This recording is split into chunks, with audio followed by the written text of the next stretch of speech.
گوجری زبان میں اپڈیٹ سنیے۔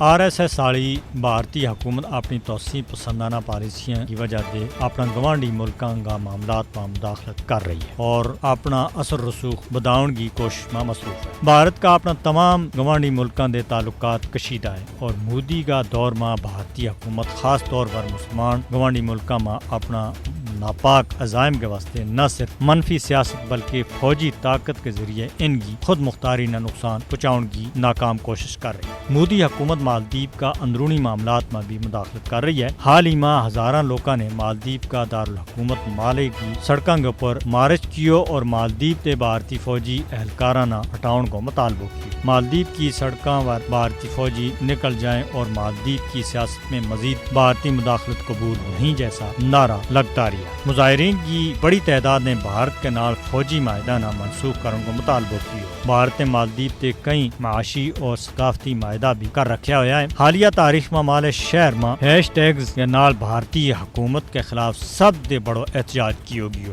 مالدیپ ایک مسلم ملک ہونے کا ناطے بھارت کی ہندوتوا حکومت کا نشانہ بر ہے۔ بدتا ہوا بھارتی اثر رسوخ کی وجہ سے مالدیپ کی اسلامی اور ثقافتی اقدار مجھ زیادہ خطرہ میں ہے۔ مالدیپ کا معاملات میں مودی حکومت کی مداخلت بھارت کا توسیع پسندانہ عزائم کو منہ بولتا ثبوت ہے۔ بھارت کا بالادست منصوبہ اور اس کا غنڈہ گردی کا رویہ مالدیپ کی خود مختاری کے واسطے بہت زیادہ نقصان دہ ہے۔ مودی کی زیر قیادت بھارتی حکومت کا توسیع پسندانہ منصوبہ نہ صرف خطہ میں امن کی راہ کے رکاوٹ ہے بلکہ پورا جنوبی ایشیا کے واسطے مجھ بڑو خطرہ ہیں جن کو بین الاقوامی برادری نے فوری طور پر نوٹس لینا چاہیے۔